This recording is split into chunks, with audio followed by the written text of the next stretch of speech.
You can give the heading. Liquid subjected to constant vertical.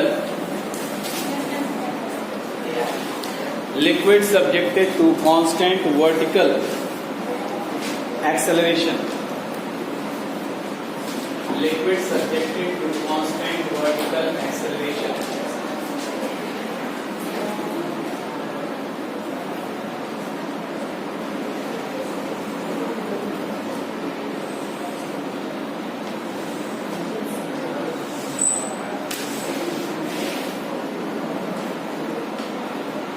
ठीक है. Case 1, acceleration in upward direction. Case 1, acceleration in upward direction.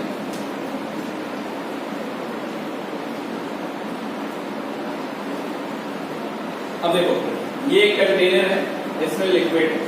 ठीक है. Liquid का surface और जी, liquid का surface ये है. ठीक है. And in the last class I told you people कि जी जो होगा it will be perpendicular to the liquid surface. ठीक है. तो इनफैक्ट इसको ऐसे कहो कि the liquid surface will be perpendicular to the direction of G. ये लिक्विड सरफेस जी के डायरेक्शन पे डिपेंड करता है, जी थोड़ी उसके डायरेक्शन पे डिपेंड करता है. ठीक है. Now when you give an acceleration A in upward direction,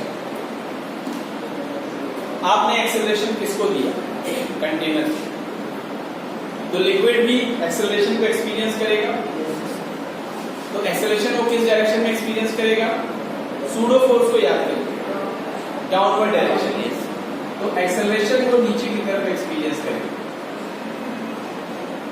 ठीक है. तो नेट जी क्या हो, नेट जो है एक्सेलरेशन क्या हो जाएगा, जिसको आप जी इफेक्टिव कहें, वो हो जाएगा a प्लस जी हो जाएगा. अब एक्सेलरेशन देने के बाद जो इफेक्टिव एक्सेलरेशन है यानी इफेक्टिव जी है, उसका डायरेक्शन क्या है? उसका डायरेक्शन वही है जो पहले जी का था. इसका मतलब क्या हुआ कि जो सरफेस का जो ओरिएंटेशन है उसमें कोई चेंज नहीं आएगा. ठीक है. तो पहला पॉइंट इस फिगर में आप लिख सकते हैं. देखो, as the direction of G effective,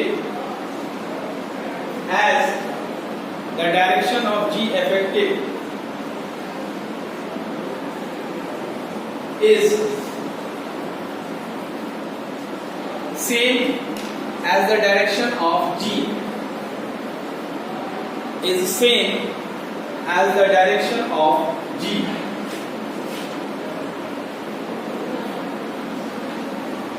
So we get no change. So we get no change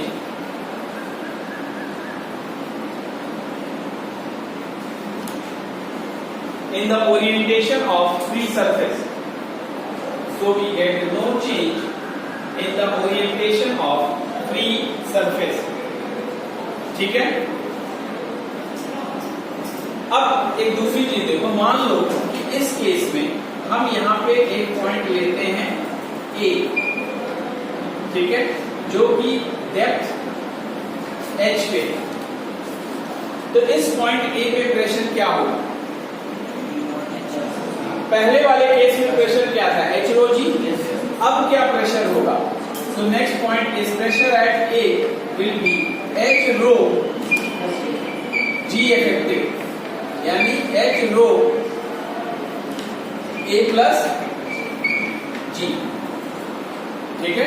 यानी जब एक्सेलरेटेड हो जाएगा तो फिर प्रेशर निकालने का फॉर्मूला में थोड़ा सा चेंज आ गया.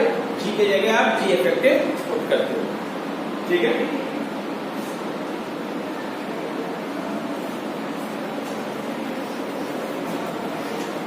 Now case number 2.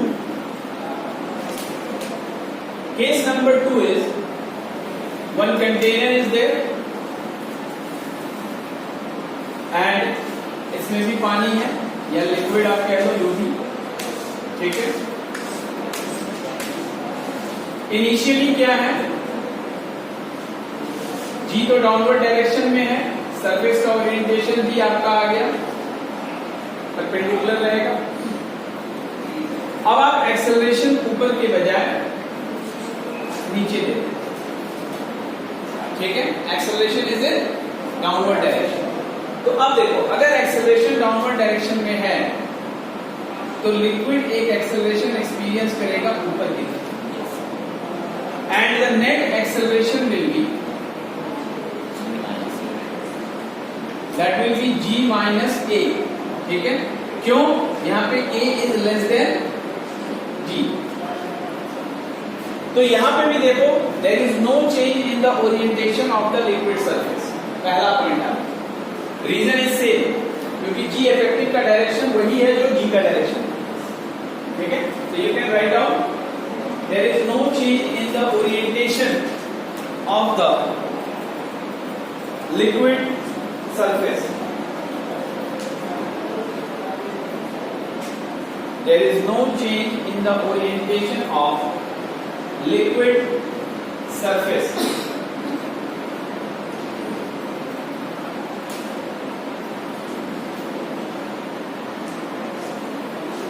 ठीक है। Now case number 3. We take a container. This time I am taking a closed container. ठीक है, रीजन समझ में आ जाएगा तो हम क्लोज कंटेनर ले रहे हैं, और अगर खुला कंटेनर लेते तो क्या होगा, ठीक है। Now here the acceleration is in downward direction, but it is greater than g, but it is greater than g।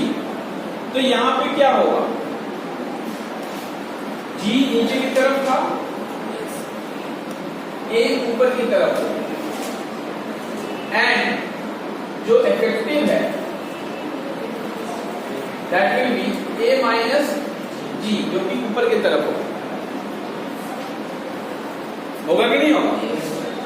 तो अल्टीमेटली अगर लिक्विड के ऊपर एक्सेलरेशन ऊपर की तरफ लग रहा है तो ये पूरा का पूरा लिक्विड किधर मूव कर जाएगा, ऊपर की तरफ।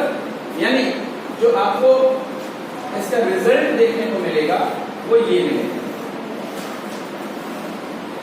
पूरा का पूरा लिक्विड जो है वो अपर सरफेस के साथ आके यूं ऐसे सेट हो जाएगा। अब आप समझ रहे होंगे कि अगर खुला कंटेनर लेते तो क्या होता, सारा का सारा लिक्विड बाहर आता, ठीक है। तो इसमें आप रिजल्ट लिख सकते हो, the fluid occupies the upper part of the container. The fluid occupies the upper part of the container. The fluid occupies the upper part of the container.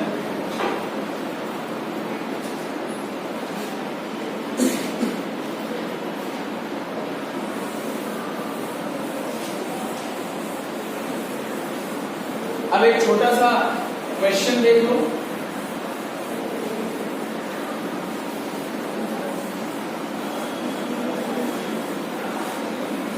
It is based on the concept which you have studied अभी recently in the sense जो last class में पढ़ा था और इस class में जो पढ़ा उसी पे based. There is one container और उसमें जो है व्हील्स लगे हुए हैं, and this container is full of water, and इसको हमने एक्सेलरेट कर दिया। I have given a horizontal acceleration, ये पूरा भरा हुआ है। तो अगर हम इसको हॉरिजॉन्टल एक्सेलरेशन दे तो क्या होगा, इनिशियली क्या था, इनिशियली जब इसमें कोई एक्सेलरेशन नहीं था तो जो लिक्विड लेयर्स हैं वो एकदम ऐसे रहे होंगे,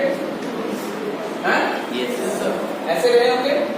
लेकिन जैसे ही आपने एक्सेलरेशन दिया क्या होगा, पीछे की तरफ एक्सेलरेशन एक्सपीरियंस करता है। So now in this case you will have the layers like this,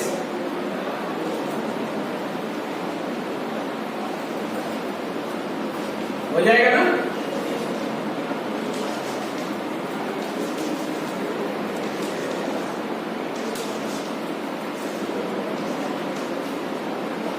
ये ऐसा हो जाएगा। इसका जो लेंथ दिया गया है that is given to be L, ये हाइट जो है दिस इज H, एक पॉइंट यहां पे है E which is at X distance from the top and Y distance from this end. यहां पे एक पॉइंट है A, यहां पे एक पॉइंट है B, यहां पे एक पॉइंट है C, यहां पे एक पॉइंट है D। आपको A, B, C, D और E पे प्रेशर कितना है ये आपको कैलकुलेट करके बताना है, ठीक है।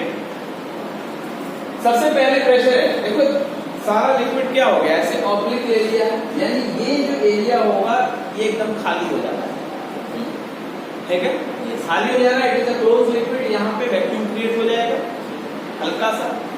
सो you can say over here the pressure is 0, यानी pressure at A is 0। Now pressure at B, pressure at B वो क्या होगा, pressure at A plus you are going against the acceleration, तो दैट मीन्स प्लस करोगे, so plus L rho A, यानी simple way में अगर आप कहें तो प्रेशर एट B हो गया L rho A। Now pressure at C, तो प्रेशर एट C क्या होगा, pressure at A plus pressure at B, इस तरह से आएंगे।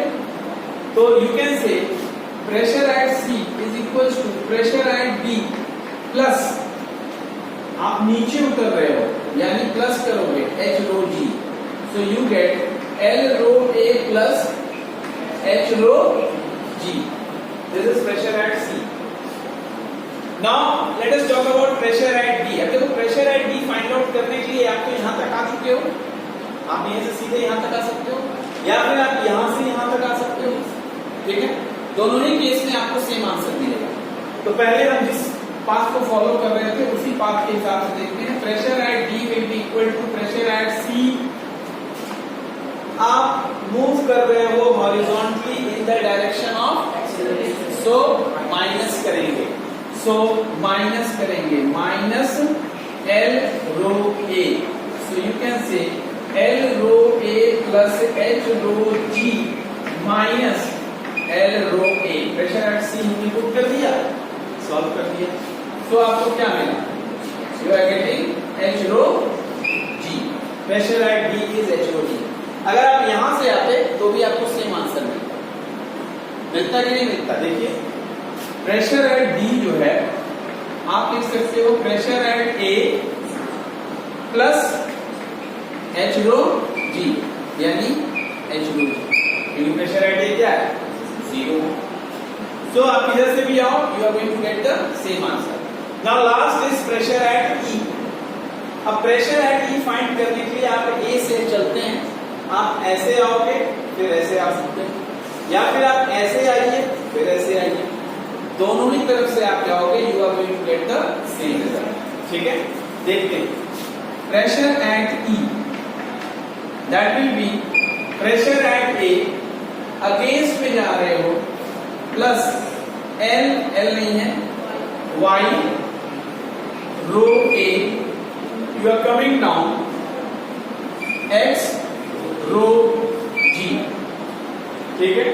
सो आपको मिला क्या, Y rho A plus X rho G, this is pressure eight E, pressure eight E। और अगर आप ऐसे आते तो भी आपको वही रिजल्ट मिलता।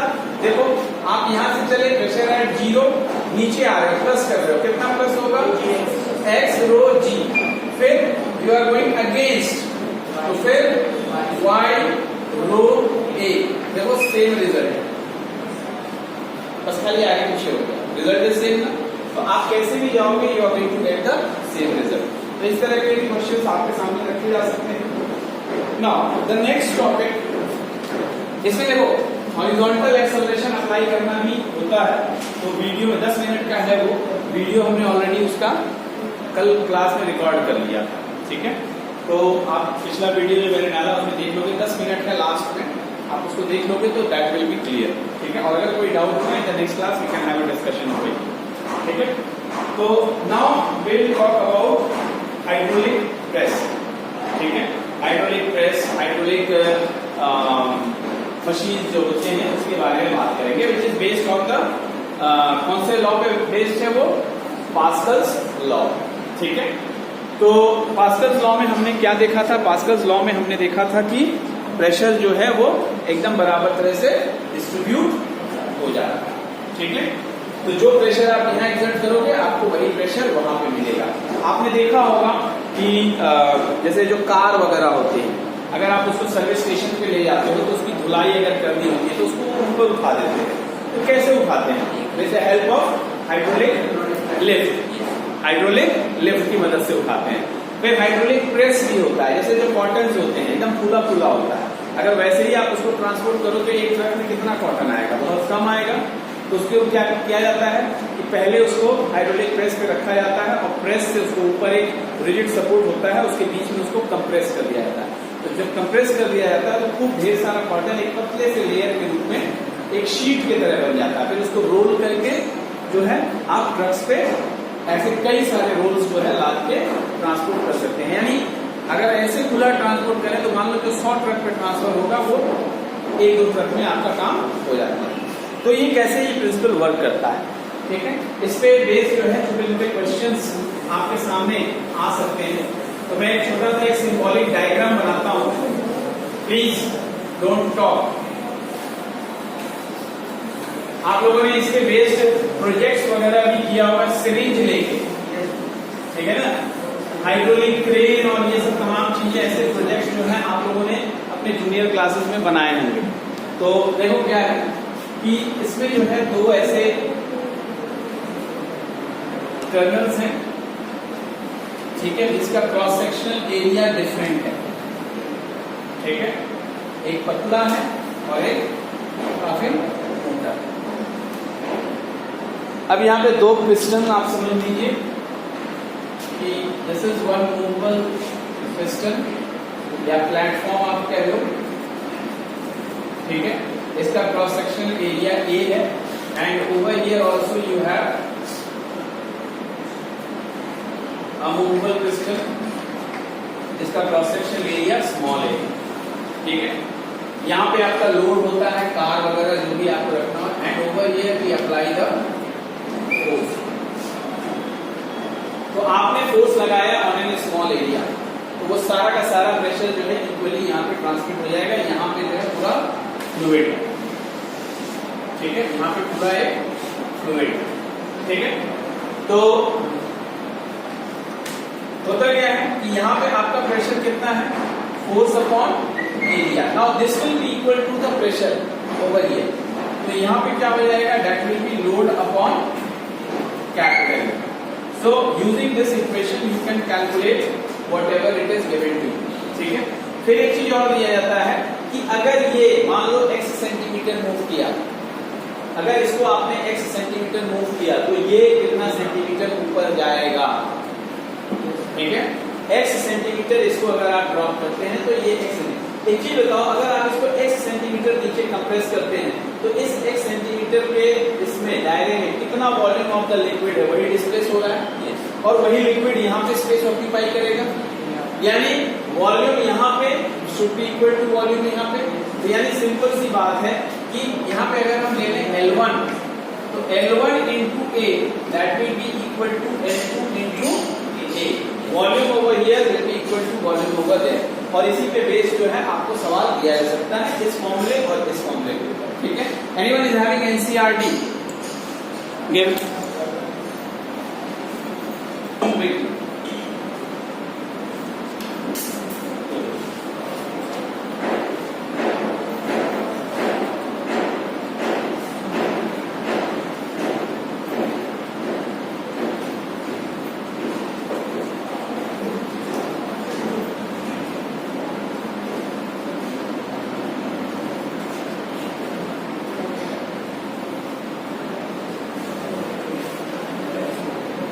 एक सिंपल सा क्वेश्चन है, देख लो। Two syringes of different cross section, two syringes of different cross section filled with water are connected with a tightly fitted rubber tube. ठीक है? Diameter of the smaller piston, diameter of the smaller piston यानी DS, means diameter of the smaller piston is 1 centimeter and diameter of the larger piston is 3 centimeter. ठीक है? Find the force exerted on the larger piston when a force of 10 Newton is applied on the smaller piston. यानी F is 10 Newton. आपको जो है force on the larger piston यही find करना है। कौन सा फॉर्मूला जाएगा? ये पिस्टन क्या है? सिलेंड्रिकल, तो एरिया आपका कैसे निकलेगा? पाई आर स्क्वायर लगा के कर सकते हो, very easily you will get.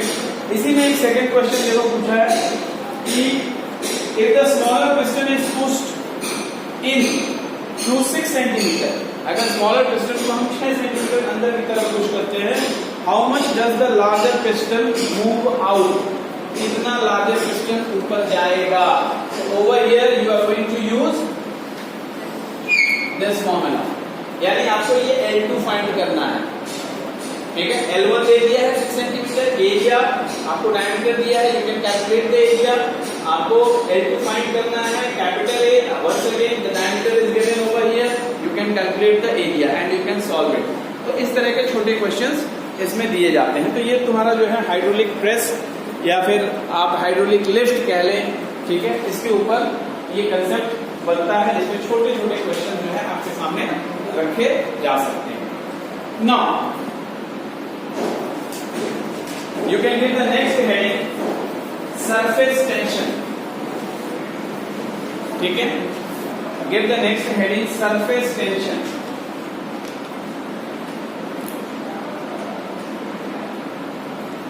Now before starting the topic, कुछ छोटे मोटे टर्म्स हैं जिनको आपको जानना है। ठीक है, surface tension, surface tension actually पहले थोड़ा सा इंट्रोडक्शन दे दे। सरफेस टेंशन एक्चुअली है क्या? जो लिक्विड सरफेस होता है ना, उसके ऊपर एक फोर्स लग रहा होता है, टेंजेंशियल। ठीक है, या फिर आप सिंपल ये में कह सकते हो कि जो लिक्विड सरफेस है, it behaves like a stretched membrane, एक खिंचा हुआ मेम्ब्रेन के तरह। जैसे आप बलून ले लो, बलून होता है ना, उसको आप काट दीजिए, एक शीट का रूप दे दीजिए और उसको ऐसे फोर्स लगा के खींचिए तो स्ट्रेच हो जाएगा। लेकिन आपने उसको खींचा हुआ है, लेकिन उसकी टेंडेंसी क्या है? सिकुड़ने की, यानी आपने खींच के उसका एरिया बढ़ाया हुआ है, उसकी टेंडेंसी क्या है? अपनी एरिया को मिनिमाइज करने की। तो यही चीज है सरफेस टेंशन। ठीक है, छोटा सा टॉपिक है, ठीक है, और काफी अच्छा टॉपिक है। तो फर्स्ट में कुछ टर्म्स हैं, उसके बारे में सबसे पहले मेन हेडिंग दे दो, surface tension. Now first is cohesive force. Cohesive force. Cohesive force. क्या होता है cohesive force? Yes. लिख लो, it acts between molecules of same substance. It acts between molecules of same substance.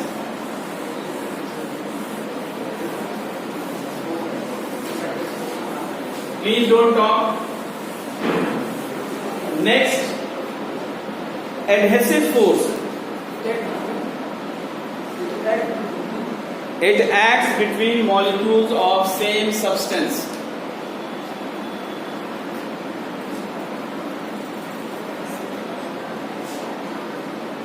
Adhesive force. It acts between molecules of different substance.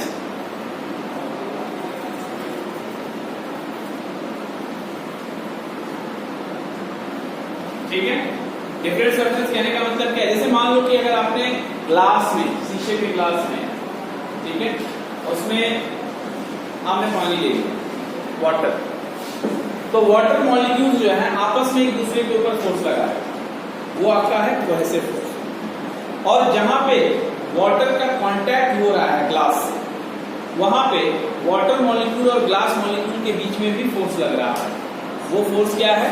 Adhesive force. ठीक है ना। अगर adhesive force is greater than cohesive force, FA is greater than FC,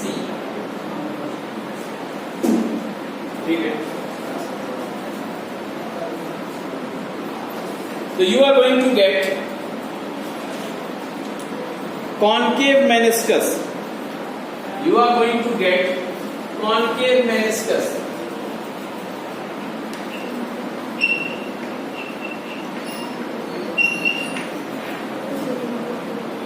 This is the container, glass container, and over here you have water.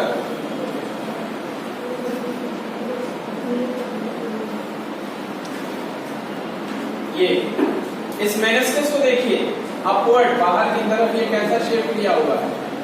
Concave. तो जब भी adhesive force बड़ा होगा adhesive force से, तो वहां पे कॉनकेव मेनिस्कस फॉर्म होगा। This is the case of water and glass. और जब भी कॉनकेव मेनिस्कस फॉर्म होता है, वहां पे जो है लिक्विड वेट्स द कंटेनर।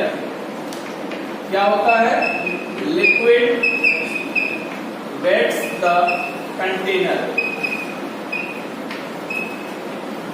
आप ग्लास में पानी ले लीजिए, शीशे के ग्लास में, और उसके पानी गिरा दीजिए, और उसके ग्लास के अंदर आप हाथ डालिए, आपको गीलापन महसूस होगा। ठीक है, यानी वाटर में क्या किया है? ग्लास को वेट किया। ठीक है। Now the second condition is if adhesive force is less than the cohesive force, तो उस केस में please don't talk, this is once again glass. Now in this case you will have convex meniscus। ठीक है, यहां पे ये mercury है, this is mercury.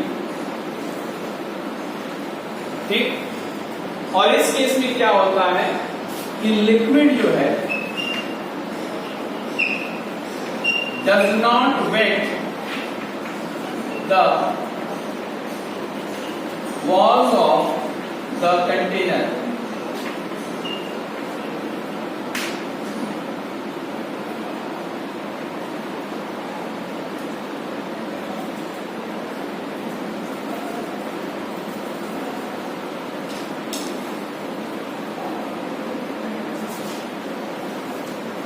ना ये जानने के बाद हमारा नेक्स्ट जो छोटा सा हेडिंग होगा, that will B molecular range. ये भी एक टर्म है जो आपको पता होना चाहिए, मॉलिक्यूलर रेंज। अब मॉलिक्यूलर रेंज को समझिए। हम सब जानते हैं मॉलिक्यूल्स जो हैं एक दूसरे के ऊपर फोर्स लगाते हैं। कौन सा फोर्स है? एक दूसरे को अट्रैक्ट करके रखते हैं। ठीक है, तो जैसे सपोज मान लो कि ये एक मॉलिक्यूल है, ठीक है, तो इसके सराउंडिंग स्पेस में जो भी मॉलिक्यूल्स होंगे नियर बाय, उसको वो क्या करेगा? अपने तरफ अट्रैक्ट करेगा। लेकिन एक दायरे के अंदर अगर आप उस दायरे से बाहर चले जाएंगे, मान लो कोई मॉलिक्यूल यहाँ है, इसके दायरे से बाहर है, तो क्या ये इसको अट्रैक्ट करेगा? नहीं। तो एक रेंज है उसके पूरे सराउंडिंग में, 3 डायमेंशनल स्पेस में। तो ये जो रेंज होता है, ये जो दायरा होता है, जिस दायरे के अंदर अगर कोई मॉलिक्यूल है तो उसको वो अट्रैक्ट करता है, इस दायरे को हम कहते हैं मॉलिक्यूलर रेंज। तो नोट डाउन कर लो, maximum distance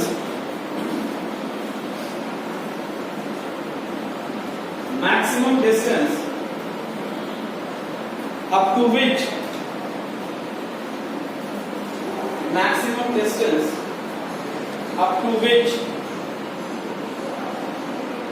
a molecule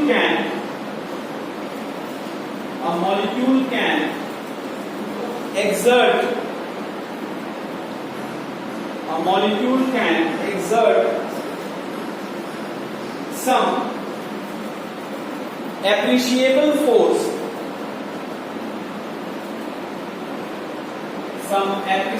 force of attraction some appreciable force of attraction on other molecules.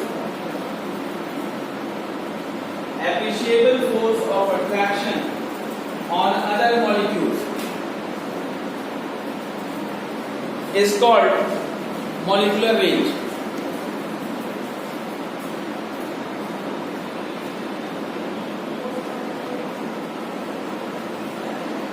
Now next term, that is sphere of influence. Sphere of influence. अब अभी जो हमने आपको बताया कि अगर एक मॉलिक्यूल है तो उसके सराउंडिंग में 3 डायमेंशनल स्पेस में एक रेंज आ जाएगा. मान लो कि 2 सेंटीमीटर का रेंज है, तो 2 सेंटीमीटर पूरे 3 डायमेंशनल स्पेस में अगर आप इमेजिन करें तो एक स्फीयर आपको मिल रहा है. इसका रेडियस कितना है? 2 सेंटीमीटर. ठीक है, ये एक एग्जांपल मैं ले रहा हूं, ऐसा 2 सेंटीमीटर होता नहीं है. ठीक है, तो ये जो स्फीयर आप देख रहे हैं, इमेजिन कर रहे हैं, ये जो स्फीयर है, this is the sphere of influence. यानी इस स्फीयर के सरफेस पे अगर कोई मॉलिक्यूल है या फिर स्फीयर के अंदर कोई मॉलिक्यूल है, तो जो सेंटर पे जो मॉलिक्यूल है वो मॉलिक्यूल उसको अट्रैक्ट करेगा. ठीक है, तो write down sphere of influence. A sphere with a molecule as a center and radius equal to the molecular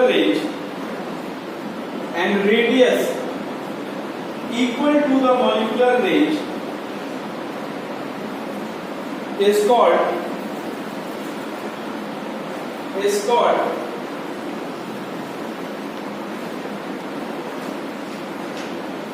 sphere of influence.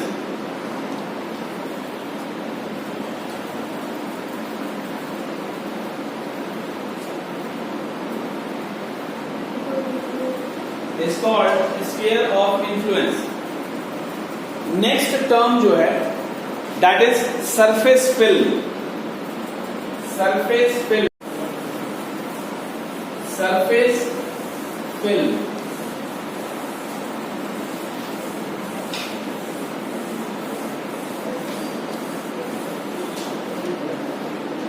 देखो, लिक्विड आपने कंटेनर में लिया है, इट हैज अ सरफेस. अब जो सरफेस है उसका आप एक पतला सा लेयर ले लें, स्लाइस ऊपर से छीन लें, काट लें. ठीक है, लेकिन उसकी थिकनेस कितनी होनी चाहिए? जो स्फीयर ऑफ इन्फ्लुएंस है ना, जितना डिस्टेंस है वो, तो उतने थिकनेस का अगर आप एक लेयर लेते हैं सरफेस पे, तो दैट इज द फिल्म, यानी सरफेस फिल्म. ठीक है, तो लिख लो the thin film of the liquid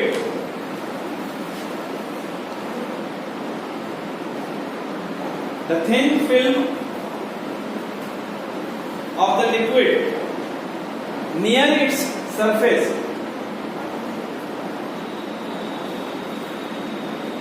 having its thickness equal to having its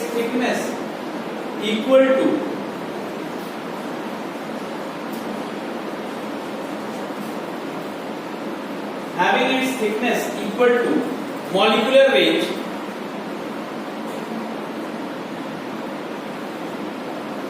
for that liquid, यानी उस लिक्विड का जो मॉलिक्यूलर रेंज है ना, for that liquid is called surface film. ठीक है, तो ये हो गया. अब आप हेडिंग डाल दो molecular theory of surface tension. Molecular theory of surface tension, इसको समझाते हैं. तो सरफेस टेंशन के बारे में हमने आपको क्या बताया था इंट्रोडक्शन में, कि जो सरफेस है it behaves like a stretched membrane. ठीक है, अच्छा, सरफेस किसका बना हुआ है? सरफेस बना हुआ है मॉलिक्यूल्स का. ठीक है, यानी पूरे मॉलिक्यूल्स हैं. आप ऐसे सोचो मॉलिक्यूल्स को कंचे जानते हो ना, हाँ, मान लो कंचों का बना हुआ एक सरफेस. ठीक है, अब क्यों इसकी टेंडेंसी होती है हमेशा सिकुड़ने की? तो इसकी टेंडेंसी हमेशा सिकुड़ने की इसलिए होती है क्योंकि जो सरफेस पे जो मॉलिक्यूल्स हैं they have potential energy, they have potential. किसी भी चीज को अगर हम यहां से ऐसे छोड़ते हैं तो ये नीचे गिरता है। क्यों नीचे गिरता है? क्योंकि इसके पास पोटेंशियल एनर्जी है और सिस्टम को इक्विलिब्रियम में आने के लिए पोटेंशियल एनर्जी को क्या करना पड़ेगा? मिनिमाइज करना पड़ेगा, मिनिमाइज करना पड़ेगा। और वो पोटेंशियल एनर्जी को मिनिमम करने के लिए ही नीचे जाने की कोशिश करता है। तो यहां पे भी जो लिक्विड सरफेस के ऊपर जो मॉलिक्यूल्स हैं they have some potential energy, और उसको वो मिनिमाइज करने के लिए या फिर आप कह सकते हो इक्विलिब्रियम स्टेट को अचीव करने के लिए they have a tendency to go down. लेकिन वो जा नहीं सकते हैं। क्यों नहीं जा सकते वो भी हम आपको बताएंगे, ठीक है? लेकिन वो जा नहीं पाए, but they have a tendency to go down, ठीक है? तो इसी वजह से जो सरफेस है उसकी टेंडेंसी क्या होती है? हमेशा अपने एरिया को मिनिमाइज करने की टेंडेंसी। भाई ये नीचे जाएगा तो एरिया क्या हो जाएगा? मिनिमाइज। तो अगर इसकी टेंडेंसी है तो एरिया मिनिमाइज होने की भी टेंडेंसी है, ठीक है? तो it behaves like a stretched membrane, ठीक है? अब इस चीज को जो है डायग्राम से आपको समझाते हैं कि क्यों ये नीचे जाना चाहता है। थोड़ा सा फोर्स का भी कंसेप्ट है, वो भी देख लो। मान लो कि ये आपका एक कंटेनर है, ठीक है? और ये हमारा जो है लिक्विड का फिल्म है। This is the liquid film. अब सरफेस पे एक मॉलिक्यूल को ले लेते हैं, दिस इज द मॉलिक्यूल ए, ठीक है? और एक मॉलिक्यूल ले लो यहां पे, दिस इज मॉलिक्यूल बी। इसका जो स्फीयर ऑफ इंफ्लुएंस है ये है।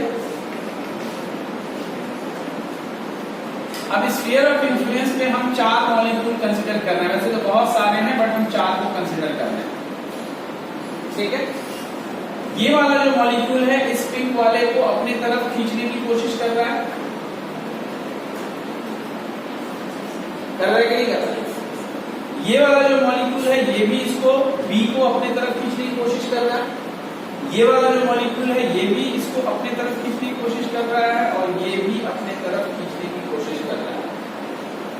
तो अगर आप ध्यान से देखें तो डायमेट्रिकली ऑपोजिट मॉलिक्यूल्स जो हैं ये दोनों एक दूसरे को क्या कर दे रहे हैं? फोर्स को बैलेंस कर दे रहे हैं। यानी ये मॉलिक्यूल बी जो है वो कहीं नहीं जा रहा है, वो वहीं पे अपनी जगह पे टिका हुआ है। लेकिन जो ये मॉलिक्यूल ए है इसके बारे में अगर सोचें तो इसका भी स्फीयर ऑफ इंफ्लुएंस ड्रॉ करें। This is the sphere of influence for molecule A. इसका आधा हिस्सा किधर है? वेपर साइड में, यानी एयर में है, तो उसको हम नहीं ध्यान देते हैं। मान लो कि यहाँ पे एक मॉलिक्यूल है, यहाँ पे एक मॉलिक्यूल है, और यहाँ पे ये वाला इसको अपनी तरफ खींच रहा है, ये वाला इसको अपनी तरफ खींच रहा है, दोनों बैलेंस करते रहे, यानी लैटरल मोशन नहीं है, ठीक है? ये वाला जो है इसको नीचे की तरफ खींच रहा है, और इसको बैलेंस करने के लिए डायमेट्रिकली अपोजिट में कोई मॉलिक्यूल नहीं। तो यानी नेट फोर्स ए पे किधर लग रहा है? यानी इसकी टेंडेंसी किधर है? नीचे की तरफ जाने, लेकिन ये जा नहीं सकता है, ठीक है? क्यों? क्योंकि जगह होना चाहिए ना जाने के लिए, तो इसका जगह नहीं है, ये जा नहीं सकता है। सो दैट इज वाई जो सरफेस है it has a tendency to contract, it has a tendency to contract, या फिर दूसरे लैंग्वेज में आप कह सकते हैं कि लिक्विड सरफेस बिहेव्स लाइक अ स्ट्रेच्ड मेम्ब्रेन। बात समझ में आ गया? ये डायग्राम बना लो, इसका फटाक से एक्सप्लेनेशन इन शॉर्ट लिखवा देते हैं। लिखो,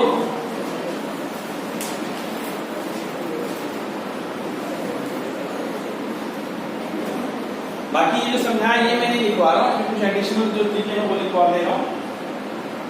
देखो, for a system to be stable, for a system to be stable potential energy must be minimum, potential energy must be minimum. To minimize the potential energy, to minimize the potential energy,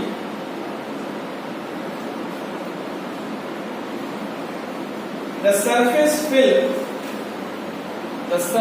film must contain the surface film must contain minimum number of molecules. The surface film must contain minimum number of molecules, which results in the decrease in area, which results in the decrease in area. Full stop. Thus we observe that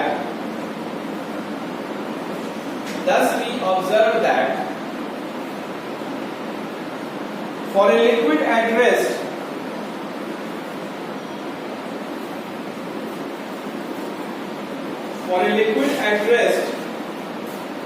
the area of its surface film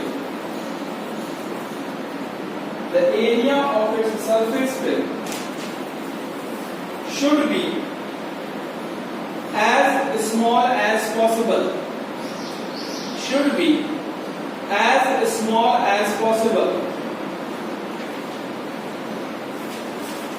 Full stop. Should be as small as possible. Full stop. In trying to acquire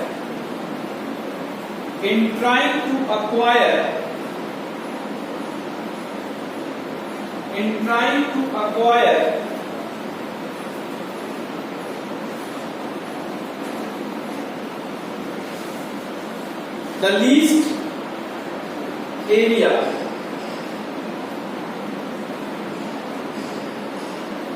the surface film tends to contract.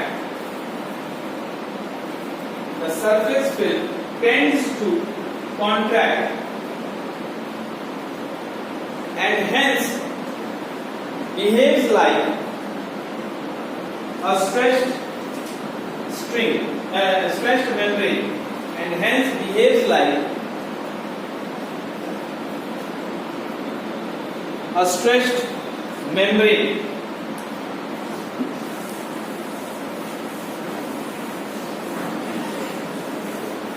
ठीक है? Now you can give the heading surface tension, quantitative definition. Surface tension, quantitative definition.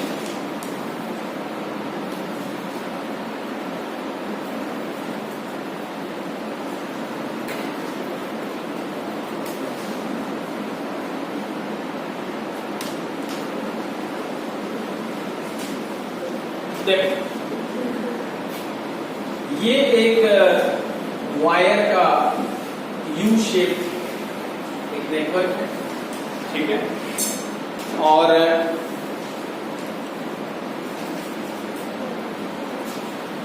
इस पे जो है एक sliding, ये भी wire का ही है,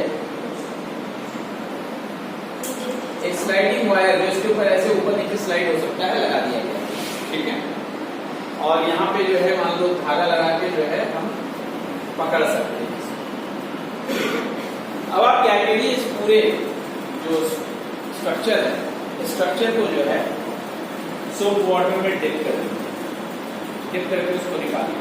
तो हम क्या देखते हैं, एक फिल्म, सोप का फिल्म बन जाता है, हमने का उसी तरह फिल्म बन जाएगा, ठीक है, और जो फिल्म बन जाएगा तो आप देखिए आप इस धागे को जो है पकड़े हुए हैं, ये अपने आप इसको अंदर की तरफ खींचने लगता है। ये जो ये है ना, आप इसको पकड़े हुए नहीं है, ठीक है, छोड़े हुए हैं। ये जो पिंक वाला जो आप वायर का नेटवर्क देखते हैं, जिसके ऊपर स्लाइड कर सकता है, ये अंदर की तरफ जाने लगता है। क्यों? मैंने आपको क्या बताया है, इस जो सरफेस होता है, it has a tendency to contract. तो यहाँ पे जो है ये फिल्म बनाई, ये पतला सा फिल्म है, तो इसकी टेंडेंसी क्या है, कॉन्ट्रैक्ट करने की, यानी सरफेस एरिया को मिनिमाइज है। जब आपने इसको डुबाया था तो सरफेस एरिया इतना था, तो ये सरफेस एरिया को मिनिमाइज करना चाहेगा, तो जाहिर सी बात है ये हिस्सा में कोई मूवमेंट हो नहीं सकता, बट दिस इज मूवेबल, तो ये अंदर की तरफ किस तरह चला जाएगा। सो दैट मीन्स आपको अंदर की तरफ जो है एक फोर्स मिलने लगता है, ठीक है, तो आप इसको अगर इसी जगह होल्ड करना चाहते हैं तो जैसे आपको फोर्स लगाना पड़ेगा and that force will be equal to tension. ठीक है, अच्छा मैंने इक्वल टू ना कहिए, ये टेंशन जितना आप फोर्स लगा रहे हैं, यानी ये फोर्स इस पे डिपेंड कर रहा है इस पे। अभी देखो एक और स्ट्रक्चर ले लेते हैं, ठीक है, एकदम सेम ये का, बट इसकी जो विड्थ है थोड़ी सी चौड़ी कर दिया, यानी ये इतना लेंथ था, इसका लेंथ ज्यादा हो गया, और इस पे भी ऐसे ही मूवेबल वायर लगा हुआ है और इसको भी हमने डिप कर दिया, तो यहां पे भी अंदर की तरफ खिंचाव होगा। तो इसको बैलेंस करने के लिए फिर हम यहां फोर्स लगाते हैं। ठीक है, मान लो यहां पे F1 लगाया था, यहां पे F2 लगा। ठीक है, हमारा ऑब्जर्वेशन क्या है? हमारा ऑब्जर्वेशन है कि ये लेंथ बढ़ जा रहा है तो आपको ज्यादा फोर्स लगाना पड़ रहा है इसको अपनी जगह पे रोकने के लिए। ठीक है, तो इसी से हमारा लॉ निकल के आ रहा है। देखिए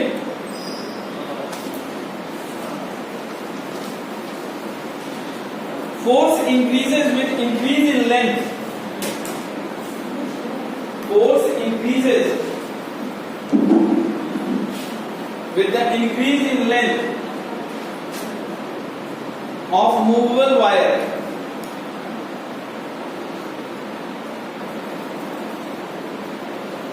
force increases with the increase in length of the movable wire in contact with the film। ये हमारा पहला ऑब्जर्वेशन था।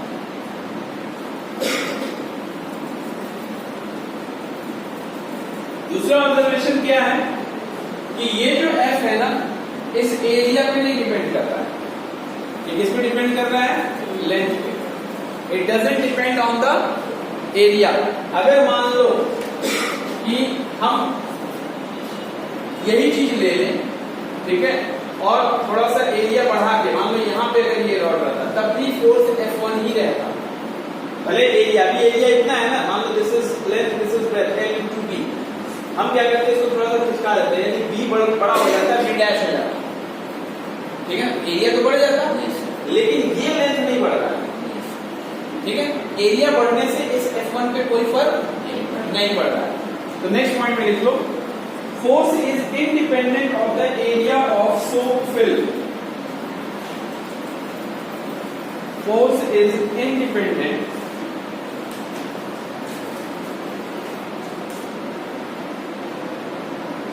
force is independent of the area of soap film। ठीक है, from the above two observations we can say F is directly proportional to L। F is directly proportional to L, और F is equals to T into L, यानी T is equals to F by L। ये तुम्हारा जो है mathematical definition of surface tension है। T is the surface tension। और इसका unit क्या हो जाएगा? न्यूटन पर मीटर। यूनिट इज न्यूटन पर metre.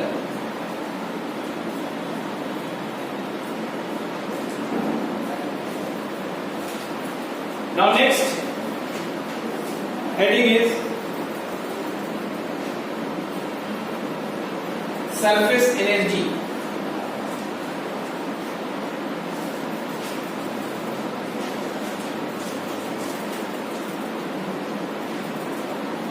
Surface energy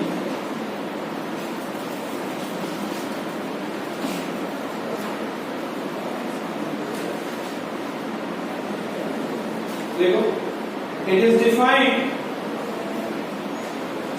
as potential energy per unit area. It is defined as potential energy per unit area of the surface film.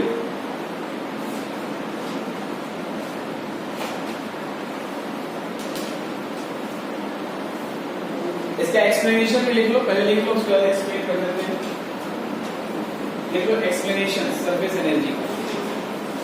Surface energy है क्या चीज, इस एक्सप्लेनेशन से क्या डेफिनेशन तो ठीक है आप याद करके एग्जाम में लिख दिए, but what actually it is.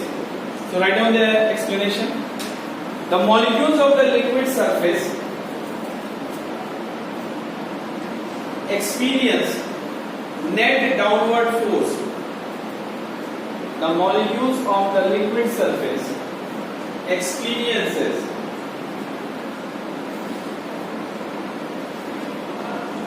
net downward force.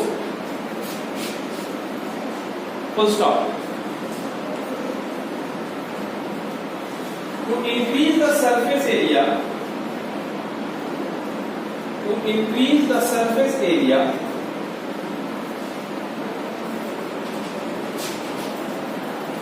molecules from the interior of the liquid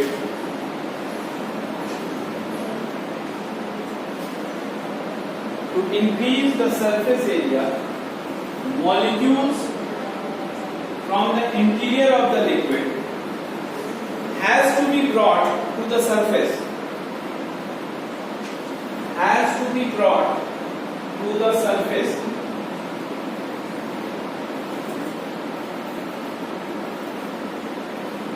Full stop. As a result of which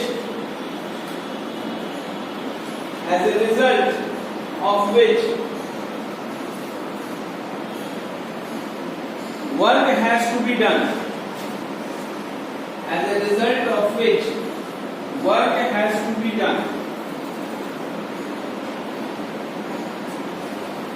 Which is stored as potential energy of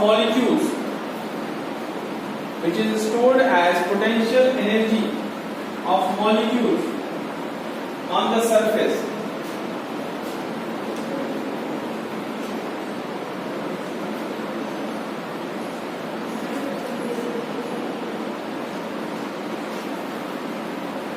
Due to this, the surface molecules have extra energy.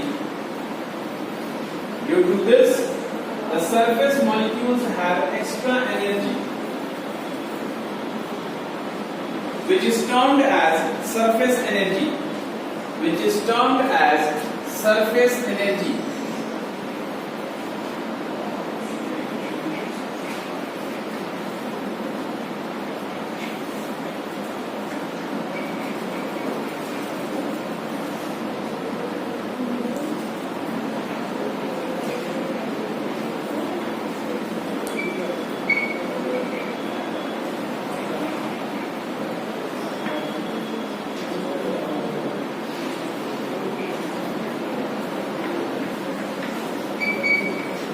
Formula note कर लो।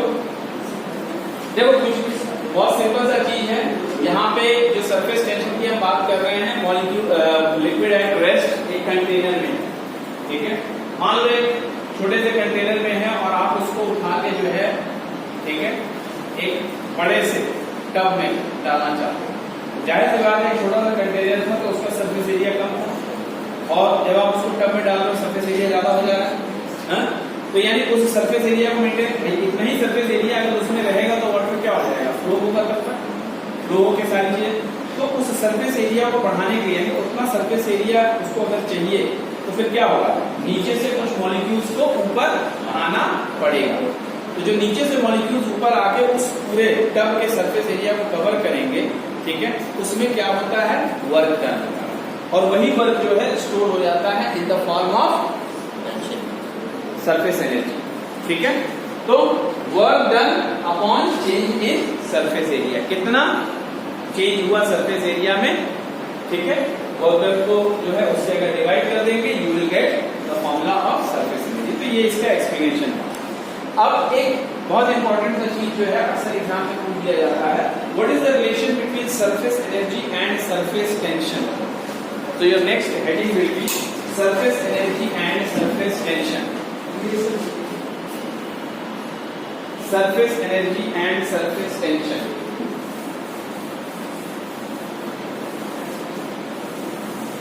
Relation between surface energy and surface tension.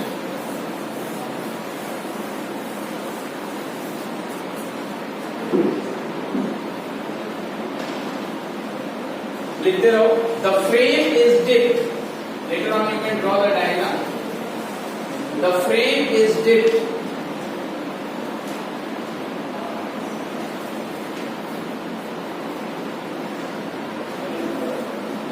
in soap solution. The frame is dipped in soap solution for the formation of soap film. For the formation of soap film.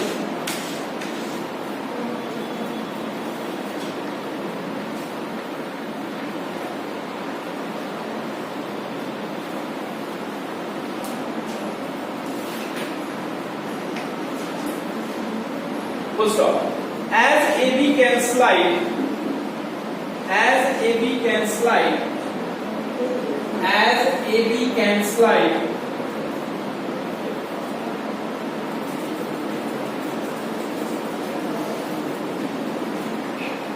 as AB can slide,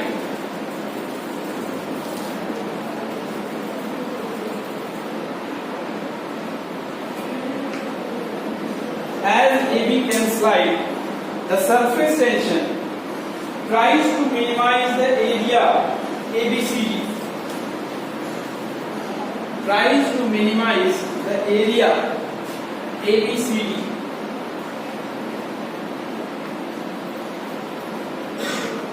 Full stop. We can hold AB in position by applying a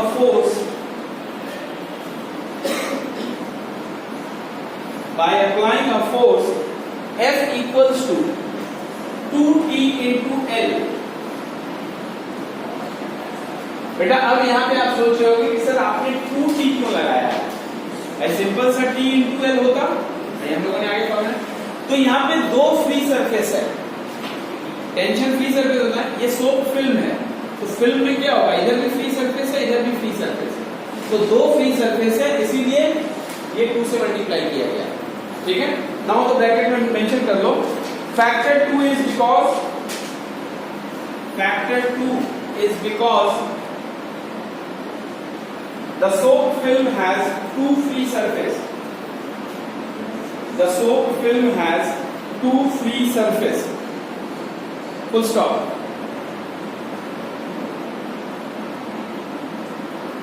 Next line. Suppose AB is moved out. Suppose AB is moved out to a distance x.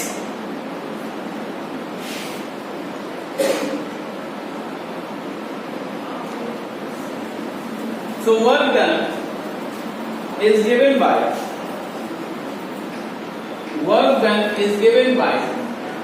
2TL into x, force into displacement. What is the increase in surface area? Increase in surface area, कितना area बढ़ा है? L into x, लेकिन दो बार, दो side है, तो increase in area is 2L into x. 2 बार बार क्यों आ रहा है? Because it has 2 free surface. ठीक है, सो सरफेस एनर्जी क्या हो जाएगा? Surface energy is equal to 2TLx by 2Lx. So everything is cancelled out and it is coming E. तो रिलेशनशिप क्या हुआ? Surface energy is numerically equal to surface tension. तो last line conclusion लिख लीजिए. Surface energy is numerically equal to surface tension. Surface energy is numerically equal to surface tension.